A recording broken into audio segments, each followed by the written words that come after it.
I love that handbag. That's what they'll be saying, because you could be winning a luxury handbag from DC Lottery or up to $10,000 cash. Just head to your local DC Lottery retailer, ask for the scratcher that looks like a handbag, and boom, could be yours. DC Lottery, where lots of people win. Hey guys, welcome back to In the Mind of Frase, all about experiences, interviews, and entrepreneurs. This is my first experience. I went and saw a Shaman Healer, and you guys had so many comments and so much great feedback from episode 1 with Eric Weinstein. So here are a couple things that people wanted to know. I put up a picture of my altar, and many of you wanted to know what the objects on the altar meant.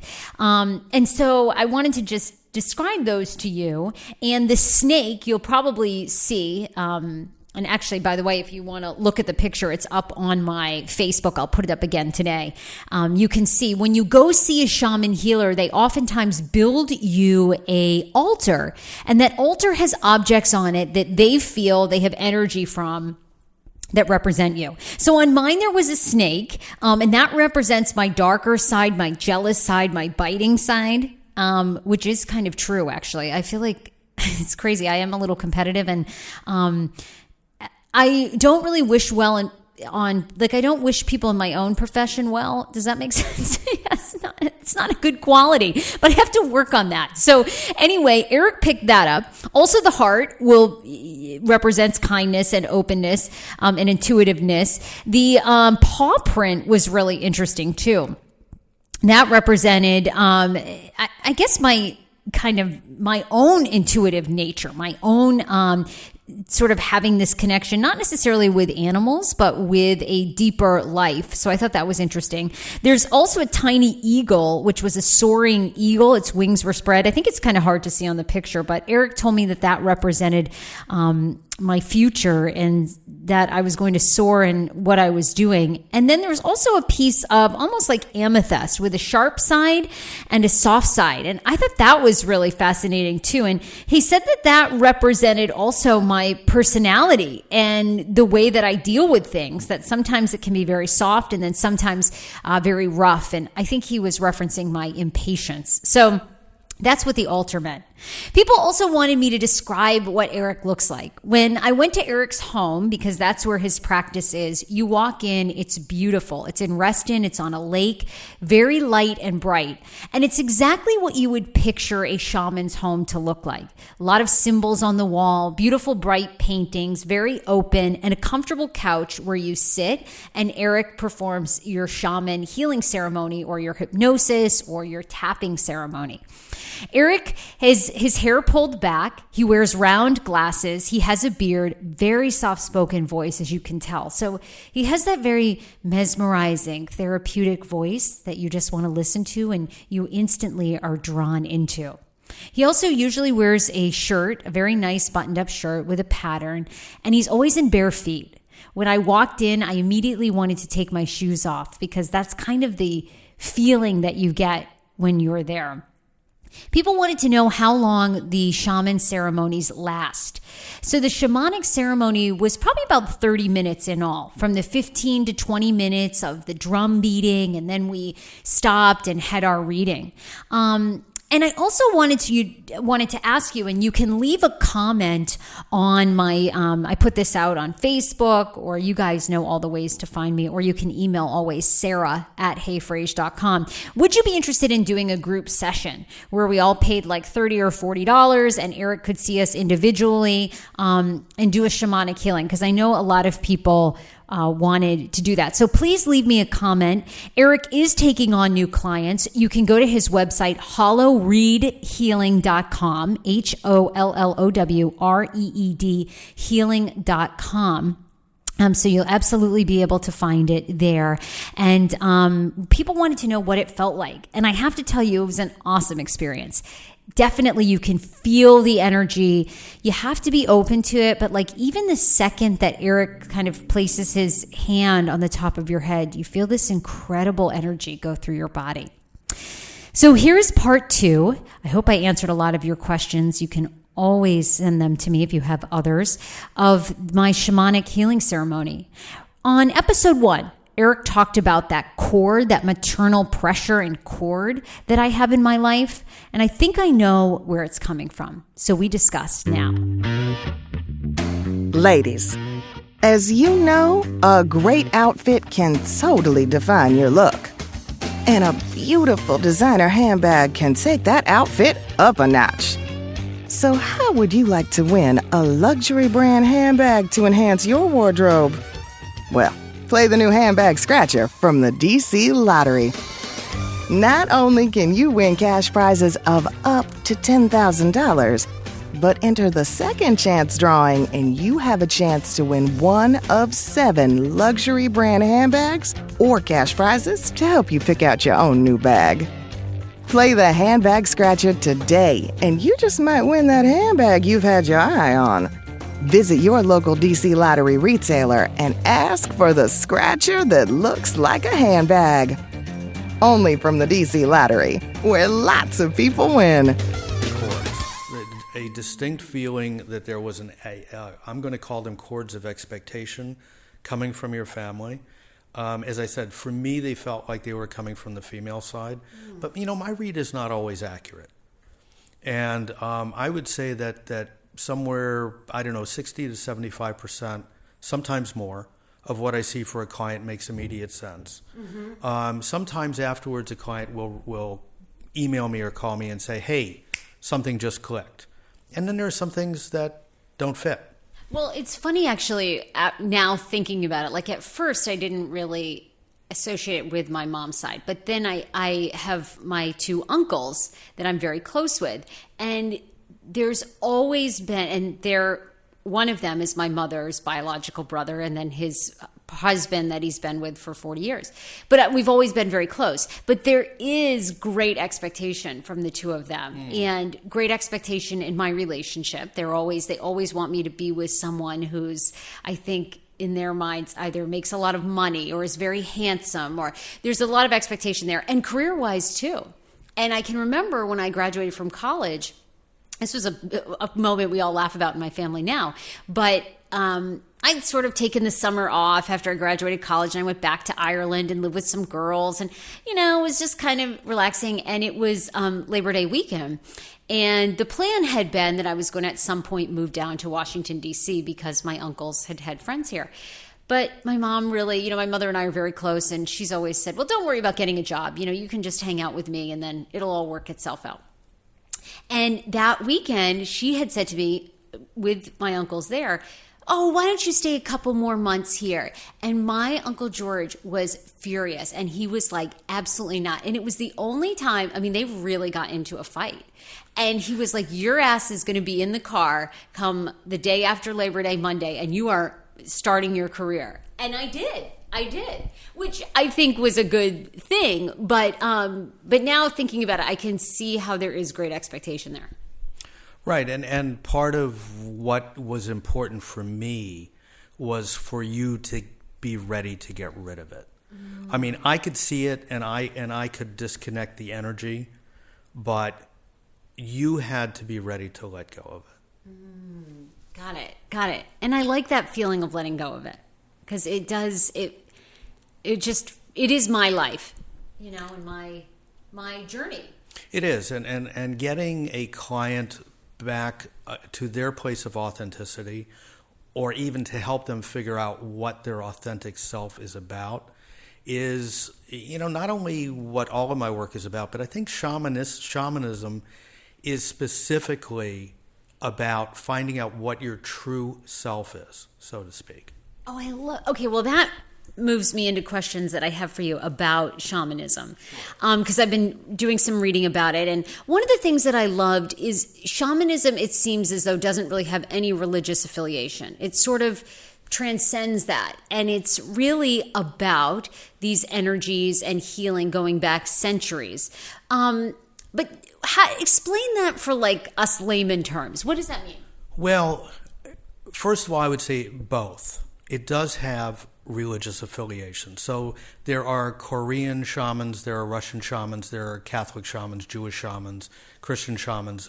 Every culture and every religion has healers who essentially communicate with spirit to help other people. Now, that said, what has happened in the United States over the last couple of decades is that a guy named Michael Harner and I can't remember his wife's name have looked at all of this academically, and by trimming away all the cultural aspects of it, came up with something that they call core shamanism. In other words, what is common to all the shamanic practices when you clear away the cultural aspects of it and the dogmatic aspects of it.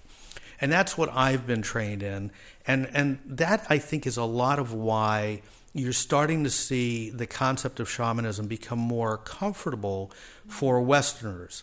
So there's been an article about it in Prevention magazine. One of the big women's magazines ran an article about shamanism. And I think it's because the way I practice it and the way people who are trained by the foundation practice it, it has gotten away from that. And the other thing that I think is beautiful about core shamanism is that when a client comes in who is Mormon or Christian or Muslim or Seventh-day Adventist, I can usually work within their belief system. And they can benefit from what I do without having to change anything about what they believe. So, I love just the couple of times we've met and we've talked, you're very intuitive. But what's the difference between a shaman healer and a psychic? Oh, boy. Because it's like, I feel there's some crossover, but it's also very different. Yeah, I'm going to say that I think it's more about intention, because a healer is specifically trying to heal. A psychic is more someone who's trying to measure forces that are acting on someone's person and in someone's life and predict what's going to happen. And then at the same time, you also have mediums who are working on another level that's not dissimilar, where they're trying to connect with people who are not here. And there is a lot of crossover. Before a client shows up, I usually know things about them. Wow. So I don't know what you call that. I call it just a connection to spirit. But there's a little bit of that. And then shamans also do work with spirits who have passed on. But again, it's not about communicating with them the way a medium would. It's about specifically healing them and making sure that they can cross over to, let's say, a higher plane of existence. So, this is so fascinating to me. How do you know things about a client? Is it you talk to them and there are things in their voice? Is it something like when they email you, you read something and what do you pick up? That's fascinating. Well, I try to discourage clients from telling me anything. Because, I do other things, and besides the shamanic work. And if a client calls me up and says, I'm trying to get over a bad relationship, then that puts my mind in a very prescriptive mode, where I might think, we'll do some energy psychology stuff. We'll do some hypnosis work. We'll do some voice dialogue. And I need to disengage that analytical, prescriptive part of my brain. So normally when a client calls, the first thing I ask them is, do you know if you're interested in shamanic work, or are you here for a specific problem and a modality that you think might work for you? And so, like I said, I'll just discourage a client from telling me anything if I possibly can. And the only thing I can tell you is once I start to focus on them, and I do a little bit of prayer work to spirit to ask for a connection, that I get images, okay, and I get words, okay, and I get feelings. And sometimes if they have a physical ailment, I feel the physical ailment before they get here. Wow. Which is not always pleasant. Yeah, I bet. Oh, God. If someone has a headache, you'll take that on? Yes. Or a stomach ache? Yes. Oh my God. That must be do you have to stay near a bathroom the day before a client? That would be really awkward. I had that the other day. What? I actually had that the other day.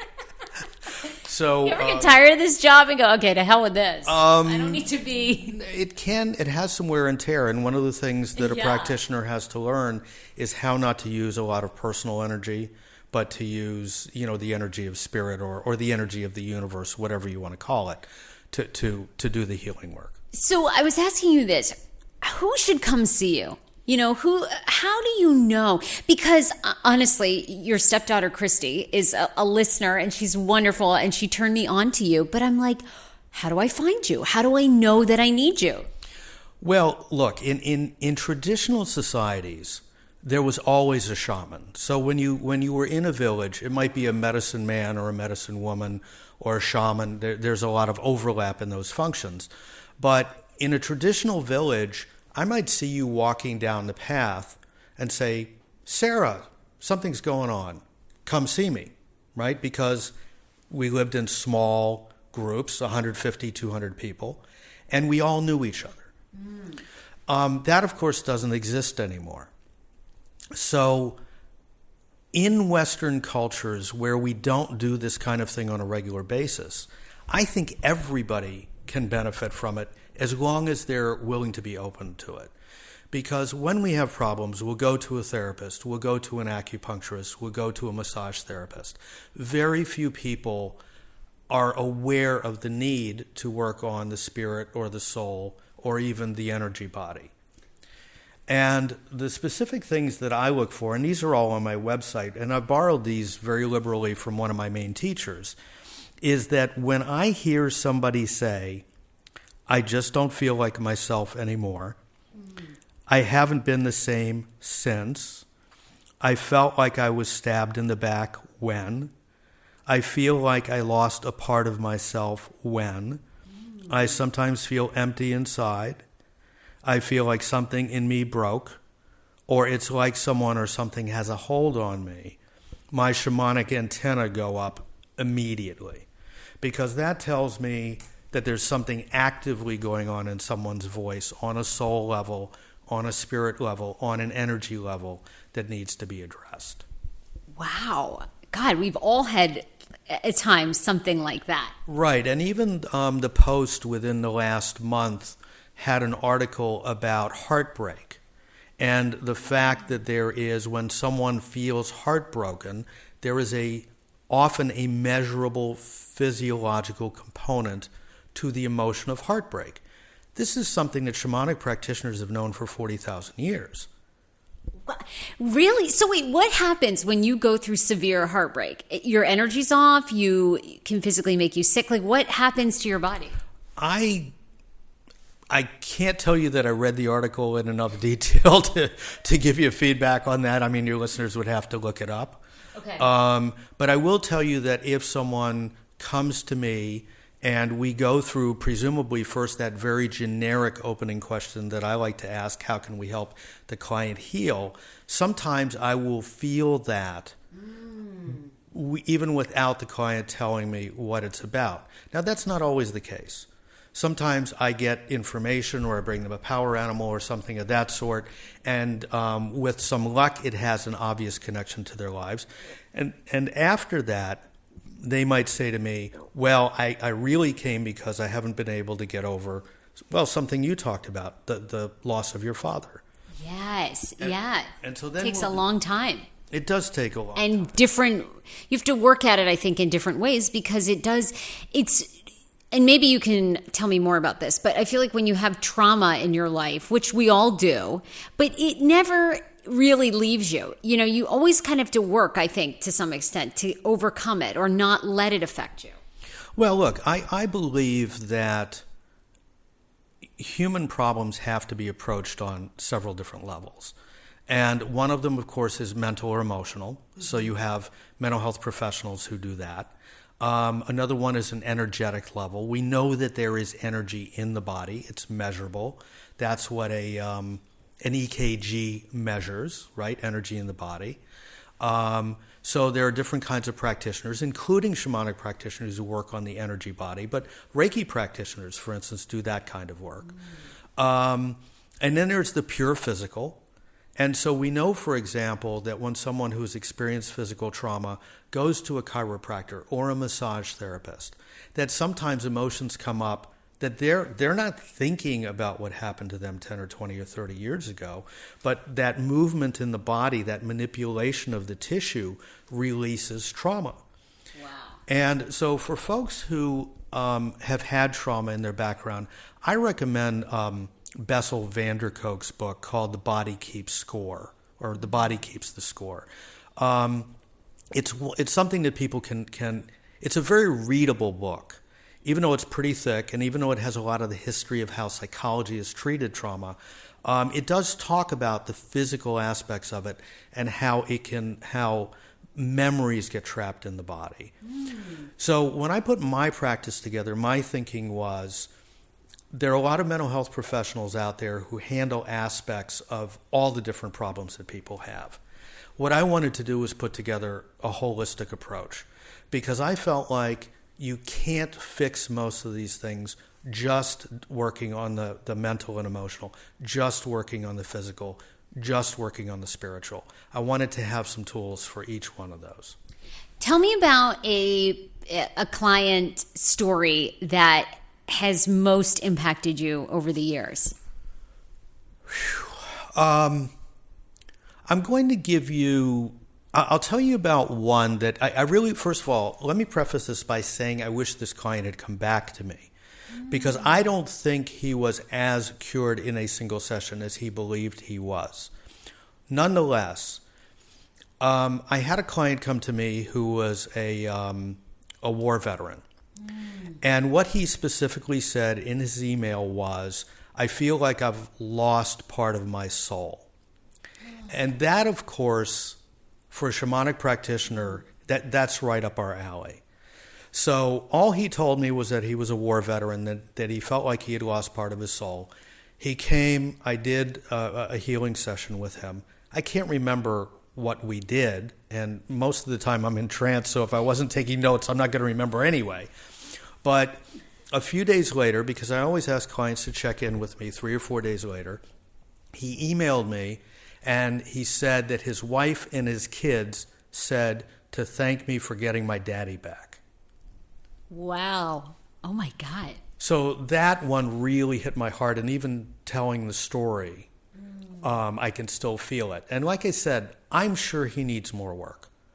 But the fact that I was able to do that and have it recognized by his wife and kids really touched me, and it still touches me. Does it excite you that it seems like society more than ever is embracing energy healing, alternative medicine, holistic lifestyle, and really this whole trend of self-care is growing? Does that excite you, or do you feel like, hello, why haven't you all been picking up on this? Well, both. I mean, the reason I got interested in this field, frankly, was years ago, really because of the women in my life and the way the medical profession treated them or didn't treat them. And that sometimes the answer to the question of, will this solve the problem, was something like, well, come back in 6 months and we'll see how you're doing, or this won't really solve the problem. So that's when I started really looking, mostly for other people, at are there alternatives to conventional medicine. Now, obviously, I'm not an alternative practitioner of medicine, but that was where my interest initially, what it came from. To answer your question, yeah, I am excited about it because, like I said, I don't think most of these problems can just be solved on one level. Yeah. And it's not to complicate lives that I say that. It's really because I have clients, for instance, who show up and maybe they've been treated pharmaceutically with a problem for years and years, but no one has asked them, do you have a vitamin D deficiency, as an example? Right. This is mind-blowing. It really is. And more conventional practitioners are waking up to that, but it happens 10 or 15 years after the alternative community knows what's going on. And then when we're talking about spiritual stuff, or soul level healing, again, this goes back tens of thousands of years. And it is on an intuitive level, on an energetic level. So if you had something like a vitamin D deficiency, what does that show up as? How do you know? Well, vitamin D deficiency is the awareness has become common enough that if you go to your doctor and you say you're depressed, for instance, they should test you for that. And I tend to rely on, there are a couple of really good resources. Dr. Hyla Cass, HYLACASS, has written several good books on alternatives to pharmaceuticals. And she's also written a terrific book on that's basically about if you are taking a drug, what kind of vitamin or mineral deficiencies does that drug cause that may bring about other problems. So when I have a client who walks in the door and tells me that I'm on several pharmaceuticals, I'll usually pull that book out and say, look, here's how you have to supplement yourself to compensate for that. And I also ask them to take that information to their physician so that, number one, they can get an okay and make sure that there isn't anything that I'm not aware of, and also to educate the physician. And so one of the great examples is that Harvard University about 10 years ago did a study on something called SAMe. And if you go to Costco or CVS or whatever, you'll see this stuff on the shelf. SAMe is a wonderful antidepressant. It seems to have almost no side effects except in people who are bipolar. Now, when a client comes in and they're struggling because they're taking an antidepressant, and especially when they say, I'm going to go off of it because I hate it, number one, I always urge them to go back to their clinician because there are other things that they could be taking that wouldn't affect them. But I also say, here's the article on SAMe, take it to your clinician, have the clinician look at it, and help you figure out how to incorporate this into your life. Thank you guys so much for listening to In the Mind of Frase. If you like this podcast, please share with a friend.